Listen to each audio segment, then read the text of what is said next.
Ya, bismillahirrahmanirrahim. Assalamualaikum warahmatullahi wabarakatuh.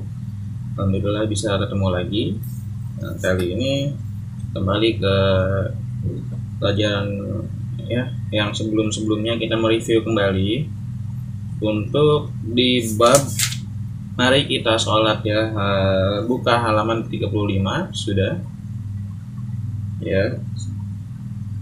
Nih, sholat adalah rukun Islam yang kedua setelah syahadat. Nah, ketika kita sudah bersyahadat, kita mengakui adanya Allah dan Rasulnya sebagai Tuhan kita, yaitu Allah, dan utusannya adalah Nabi Muhammad SAW. Itu sudah wajib yang dinamakan harus beribadah kepada Allah. Ibadah kepada Allah yang mana nih Pak? Yaitu sholat. Sholat yang wajib dan yang sunnah, lalu puasa yang wajib dan yang sunnah sudah diharuskan, itu harus dijalankan ya. Lalu ibadah-ibadah yang lainnya ada sedekah, zakat, infak ya, dan lain sebagainya ya. Itu banyak. Nah, kali ini adalah kita tentang yang paling pertama banget dihitung pada hari kiamat itu adalah amalan sholat kita. Jadi ketika kita sudah Islam, sudah diwajibkan untuk melakukan ibadah sholat. Sholat yang wajib terutama ya. Oke. Sholat yang wajib ya. Pelajarilah sholat dengan baik dan benar secara gerakan dan bacaan sholat.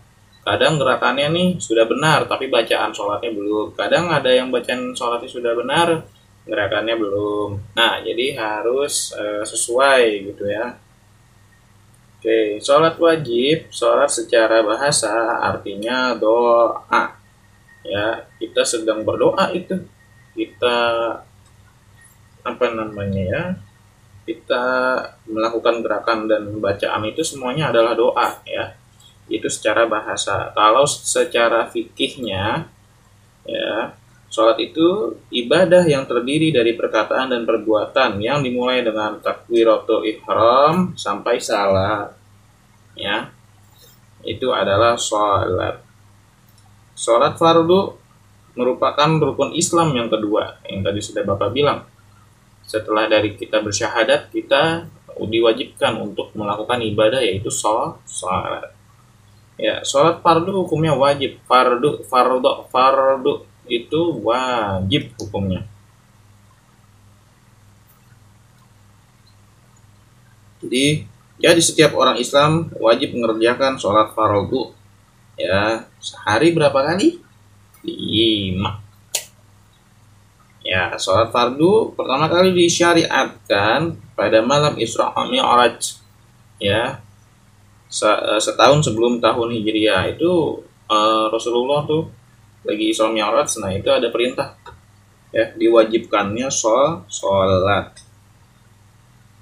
Nah, macam-macam sholat ya, ada 5. Pertama subuh, zuhur, asar, maghrib, isya. Nggak banyak-banyak, cuma 5 doang. Tapi 5 juga banyak ya. Kejar ya. Iya, gak apa-apa, wajar ya. Kita manusia biasa, banyak salah dan dosa, banyak lupa dan khilaf. Oke. Kalau tidak ada yang bertanya, mungkin cukup segitu dulu untuk sholatnya ya. Lalu mengaji di sekitar rumah nih. Selanjutnya, selain sholat wajib, masih banyak kegiatan keagamaan yang ada di sekitar rumah kita. Antara lain mengaji di TPA ya, atau Taman Pendidikan Al-Quran. Nah, siapa nih yang ngaji di sekitaran rumah? Ayo, siapa yang nggak ngaji nih juga nih? Ya, harus ngaji. Itu belajar Iqra, alif, ba, ta, tha, jim, ha, ho, dan itu. Nah, itu juga untuk memperkuat bacaan kamu pada sholat. Kalau kamu nggak belajar dari Iqra, kamu nggak tahu nih huruf-huruf Al-Quran. Ya, jadi pelajari dulu nih Iqra-nya ya sebelum ke Al-Quran. Kalau udah di Al-Quran, mantepin lagi bacaannya. Jadi pada saat sholat juga enak. Bismillahirrahmanirrahim. Wah, mantap. Ya.